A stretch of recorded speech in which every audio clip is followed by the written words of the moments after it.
Muy buenas tardes tengan todos, sean bienvenidos a nuestro curso de arquitectura del computador.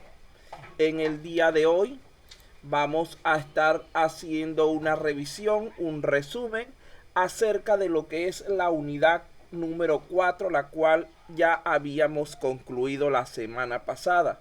Como ustedes saben, solamente estaba que no se dio de manera directa lo que es el componente del chipset, pero este había sido estudiado en el momento que vimos la clase acerca de la tarjeta madre. Así que por cuestiones de tiempo y de conveniencia, ya habíamos adelantado dicho contenido. Vamos a revisar entonces los contenidos que ustedes deben estudiar para el examen final que deben presentar la semana próxima. En cuanto a esto, vean que su unidad número 4 se denomina comunicación interna del microprocesador y chipset. Nuestro primer tema que estuvimos hablando fue el tema 4.1, que sería comunicación en las computadoras o comunicación entre computadoras.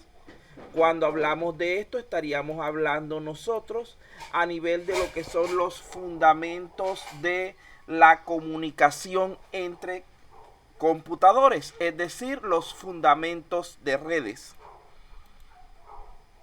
Hicimos una definición diciendo que la red es un conjunto de dispositivos interconectados para compartir recursos o servicios.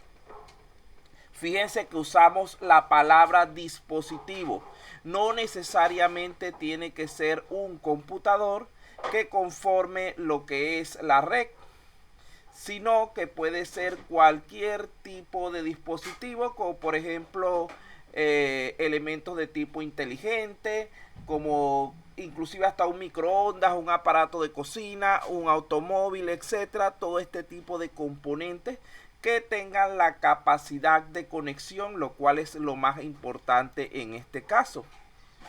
Entonces podemos decir que una red informática sería un conjunto de hardware de cualquier clase conectados entre sí, que son gestionados por lo que es un software adecuado. ¿Para qué? Para compartir información y o recursos informáticos, ofreciendo servicios en beneficio del usuario. La conectividad está relacionada entonces con lo que es la capacidad del sistema para comunicarse a través de la red, como por ejemplo internet o una red LAN con otros equipos o periféricos. Un dispositivo puede contar con conectividad a través de diferentes tecnologías, a través de diferentes canales, tales como lo que es Ethernet y Wi-Fi.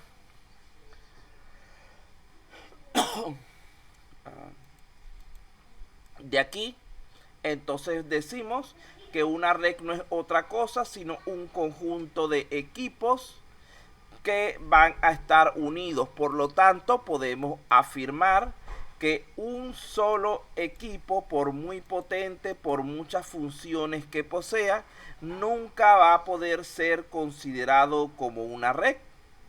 No se puede establecer una red con un solo equipo.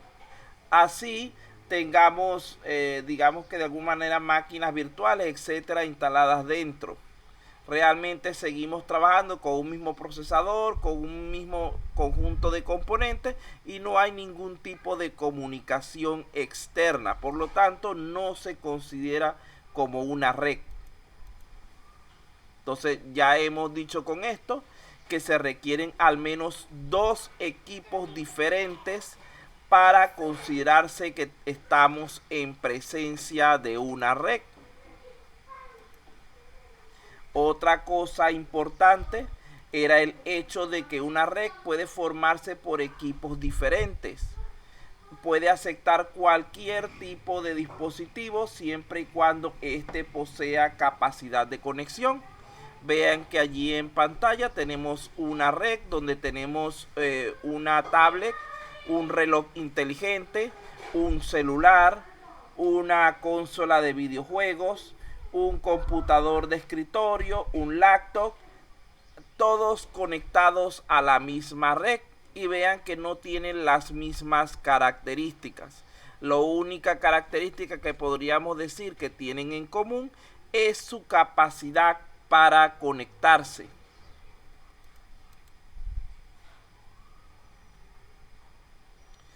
Por ejemplo, los GPS de automóviles están conectados a una red para poder recibir la información. Actualmente en países desarrollados, equipos de uso doméstico como cocinas, refrigeradores, electrodomésticos, incluso casas y edificios completos, están conectados a una red, sobre todo lo que es la parte de seguridad, para poder hacer la vigilancia y control de la seguridad de los mismos.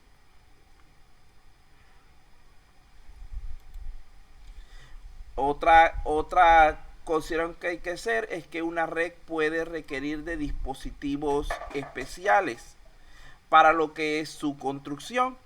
Vean que aquí tenemos algunos de los más comunes. Tenemos las tarjetas de red, tanto de tipo alámbrico como inalámbrico.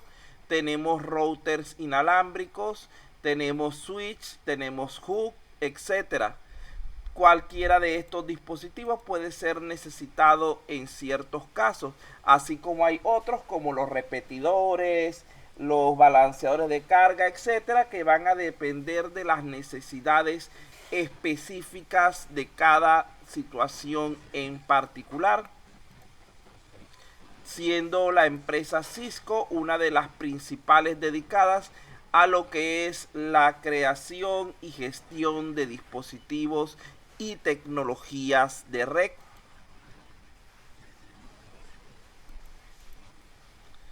Algunas de las principales funciones de una red entonces son, por una parte, compartir información, es decir, compartir datos. En segundo lugar, compartir recursos informáticos, por ejemplo, impresoras, unidades de disco, etcétera.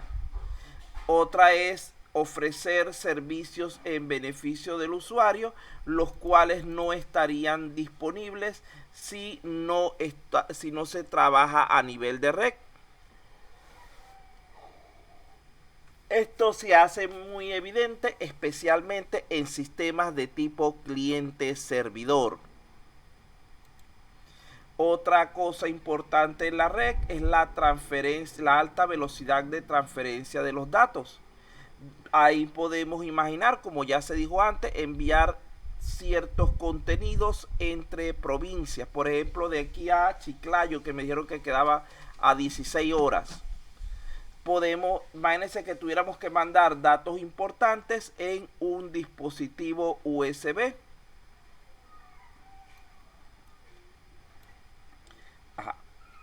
Mediante el uso de un motorizado.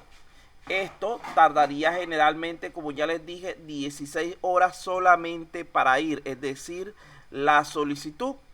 Supongamos que dure 5 minutos la persona resolviendo lo que tiene que resolver allá para colocar en mínimo ese tiempo como despreciable. Y después el pobre mensajero tenga que viajar 16 horas más de regreso para entregar la respuesta. Vean que esto es un sistema bastante deficiente de esta manera. Y es como se trabajaba tal vez hace 50 años. Hace 30 años. Antes del boom de la computación y del manejo de redes por internet. En cambio, usando lo que es una red como el internet, la transferencia de datos resultaría prácticamente instantánea. Además de esto, debemos considerar el desastre organizativo y de seguridad que esto podría representar si cada usuario de nuestro sistema tuviera que venir a la empresa para poder acceder directamente a sus datos. Entonces, esos son factores que le dan gran importancia al uso de redes. La otra cosa tiene que ver con lo que es la reducción de los costos de comunicación. En el ejemplo anterior del motorizado, El envío de la información con este empleado implica un pago elevado por viaje o la asignación de un sueldo fijo mensual, mientras que el uso de Internet tiene un costo sumamente bajo en comparación. Además, el mensajero se mantendría ocupado por largos periodos de tiempo, incluso días dependiendo del caso, mientras que la persona que envía por Internet solo requiere de algunos minutos o incluso segundos. Fíjense que, por ejemplo, imagínense el desastre que la empresa tuviera un solo mensajero encargado de ese trabajo y que cuando lleva una hora de que salió de la empresa haya algún cambio en la información y no se puedan comunicar con él para que regrese. Cuando el mensajero llega allá, los datos van a estar desfasados, desactualizados y no van a valer de nada. Y esa persona va a hacer un viaje de ida y vuelta, 32 horas, casi 2 días, que va a ser trabajo perdido porque va a tener que volver a ir con la nueva información. Entonces vean que inclusive desde este aspecto es mucho más aconsejable el uso de redes. ¿Cuáles son las tecnologías que usamos normalmente para la conexión en red? Tenemos las de tipo cableadas, que serían, por ejemplo, el par trenzado, que es esa comúnmente que utilizamos con el conector RJ45. La de tipo coaxial, que es como la que se utiliza en las redes de televisión por cable. Las de fibra óptica, esos son los 3 tipos más comunes de redes cableadas. Por otra parte, cuando hablamos de redes inalámbricas, las más comunes son la Wi-Fi y la satelital. Y puede darse también el uso de lo que serían pequeñas redes de tipo Bluetooth. Esto porque ustedes conocen en cuanto a lo que son las limitaciones de alcance que tienen este tipo de redes. Entonces aquí tenemos lo mismo mostrado gráficamente. Una red puede usar diversos medios de transmisión. Allí tienen los cableados como es el coaxial, el par trenzado y la fibra óptica.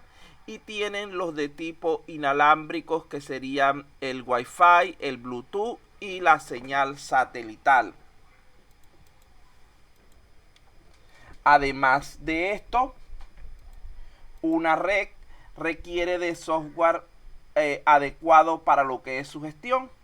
Esto incluye, por decir algo, sistema operativo, navegadores, aplicaciones de red, etcétera, hay bases de datos, los cuales son los que van a dar funcionalidad a dicho sistema, añadiéndole las características requeridas para su aprovechamiento.